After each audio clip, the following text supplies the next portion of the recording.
Sobre os complexos, que são os compostos de coordenação, a característica mais notável deles é que eles são coloridos e ou paramagnéticos.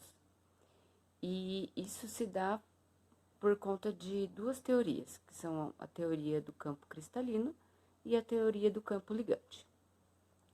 A teoria do campo cristalino, ela foi desenvolvida para explicar a cor dos sólidos e é de fácil aplicação, mas não explica todas as propriedades dos complexos.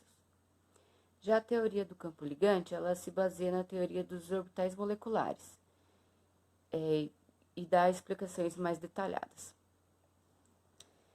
Sobre a primeira, a teoria do campo cristalino, que também é conhecida como TCC, ela supõe que cada ligante pode ser representado por uma carga pontual negativa. E essas cargas negativas, elas representariam os pares de elétrons isolados dos ligantes, dirigidos para o átomo central do metal. A TCC, ela descreve a ligação em complexos de metais de transição. A formação de um complexo é a reação ácido-base de Lewis. Ambos os elétrons na ligação vêm do ligante e são doados para um orbital vazio hibridizado no metal. A carga ela é doada do ligante para o metal. E a interação entre o ligante e o metal ela é eletrostática. Todas essas características elas explicam a cor dos complexos, as propriedades magnéticas e a estereoquímica, além da força de ligação. Falando um pouquinho mais sobre a teoria do campo cristalino, quanto maior for o desdobramento, conhecido como 10dQ, mais curto será o comprimento de onda da radiação eletromagnética absorvida pelo complexo. Então, o comprimento da radiação eletromagnética absorvida por um complexo pode ser usado para determinar o desdobramento do campo ligante. Um exemplo. Imagina um cientista que investiga os complexos de titânio para uso no revestimento fotoativo de janelas autolimpantes. Essas películas conseguem oxidar materiais orgânicos, que é a sujeira, com base na exposição à luz, mantendo a superfície limpa. A energia do estado estacionário precisa ser alta o suficiente para ser útil nessa aplicação.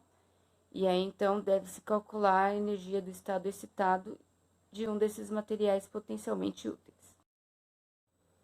Bom, sobre esse desdobramento que eu falei um pouco mais anteriormente, que também é conhecido como 10dQ, ele é uma separação das energias entre os dois conjuntos de orbitais.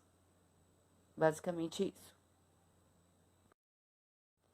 Bom, esses ligantes, eles são considerados cargas pontuais e eles repelem os elétrons do orbital D.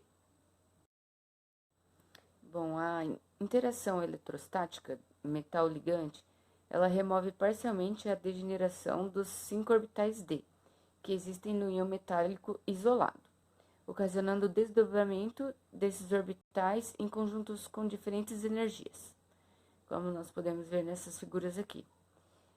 Nessa primeira, temos os lobos apontados para a direção entre as cargas pontuais, no T2G. E no EG, nós temos os lobos apontados diretamente para as cargas pontuais, só que em uma perspectiva diferente.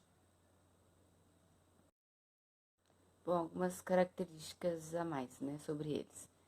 Os diferentes ligantes, eles afetam os orbitais D de um átomo ou íon metálico em graus diferentes, que são diferentes desdobramentos do campo ligante. Bom, essa diferença ela não depende do metal, só depende do ligante. Então, eles podem ser arranjados em uma série espectroquímica, de acordo com as grandezas relativas dos desdobramentos de campo ligante que elas produzem. Ligantes de campo fraco, eles provocam um desdobramento pequeno do campo ligante. Ligantes de campo forte, eles produzem um desdobramento maior do campo ligante.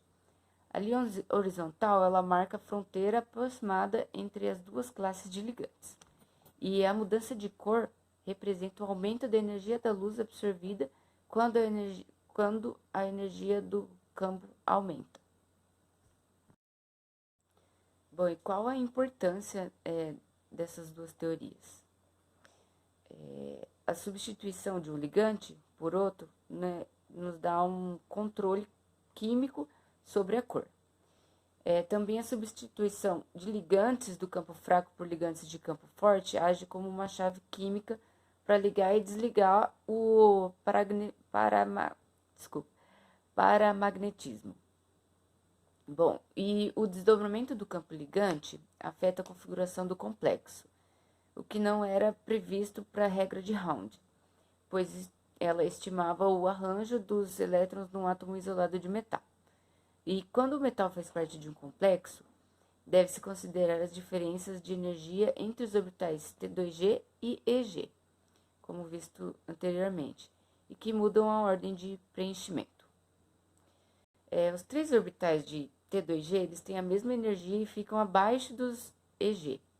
E de acordo com a regra de Round, deve-se colocar os elétrons desemparelhados, um em cada orbital, com os spin paralelos, como nós conseguimos ver nessas figuras. Bom, e falando mais um pouquinho sobre algumas dessas propriedades, né? Especificamente sobre as propriedades magnéticas, né, do complexo, elas dependem da grandeza do desdobramento do campo ligante.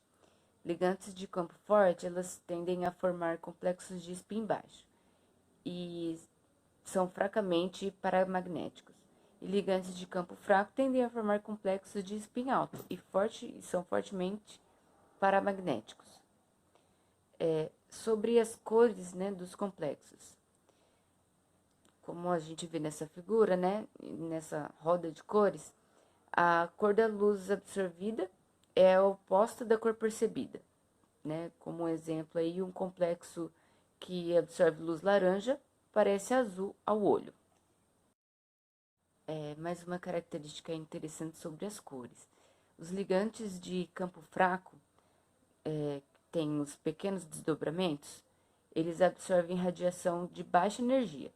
Tem altos comprimentos de onda, então eles absorvem uma luz vermelha e emitem cores próximas do verde. Os ligantes de campo forte, né, que possuem grandes desdobramentos, eles absorvem uma radiação de alta energia em um baixo comprimento de onda. Então, eles absorvem uma luz violeta e emitem cores próximas do laranja e do amarelo. Um efeito da magnitude de dQ na cor dos complexos, né? É que para um dado ligante, a cor ela vai depender do estado de oxidação do íon metálico. Como a gente vê nessa figura, né? Que de um lado a gente tem a luz violeta absorvida, então o complexo aparece amarelo. E quando a gente tem uma luz amarela absorvida, o complexo aparece violeta. Um efeito da magnitude de dQ nas cores dos complexos é que para um dado íon metálico, a cor depende do ligante. Bom, finalizando aqui com algumas características, né, da teoria do campo ligante agora, é que ela descreve as ligações dos complexos em termos de orbitais moleculares construídos com os orbitais do átomo de metal e os orbitais dos ligantes. Ela utiliza ligações covalentes ao invés de cargas pontuais. A diferença está na origem do desdobramento do campo ligante e ela usa somente um orbital para cada um dos ligantes. Bom, um exemplo é um complexo octaédrico de um metal D do período 4, como ferro, cobalto ou cobre. Tem 9 orbitais no metal e 6 ligantes, igual a 15 ao todo.